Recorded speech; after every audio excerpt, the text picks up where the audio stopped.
As we've established, the standard dwelling policy doesn't provide any form of liability coverage.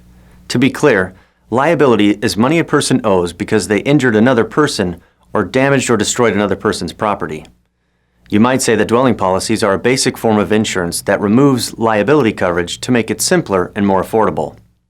Unfortunately, situations may arise where it turns out liability coverage is needed. In this circumstance, there are a couple of options. The person can buy a homeowner's policy, but this can end up being expensive and saddle them with coverages they don't necessarily want or need. The other option is to add liability coverage to the dwelling policy. This second option can be accomplished through a policy form called a personal liability supplement.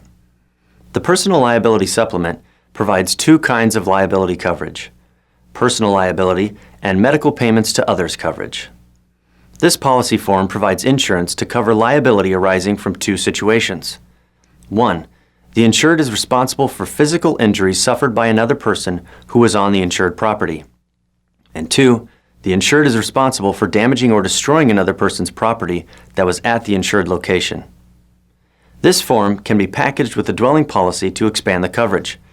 This makes a dwelling policy effectively a little more like a standard homeowner's policy. However, this form can be purchased as a separate policy providing its own coverage. The idea would be to provide the policyholder with liability coverage and nothing else. So, why would someone with a dwelling insurance policy even want to add liability coverage?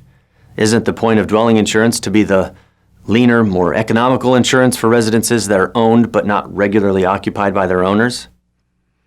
To answer those questions, let's go back and look at who dwelling insurance is primarily designed for. People who own second homes that are used infrequently, like vacation homes, beach houses, or cabins. People who have additional residence on their property, like a guest house. And people who rent residences they own to other people. Remember, liability coverage is intended to protect people from financial losses when they are held responsible for harm suffered by others. On top of that, liability coverage is still tied to the property. It only applies when the harm the other person suffered happens on the insured property.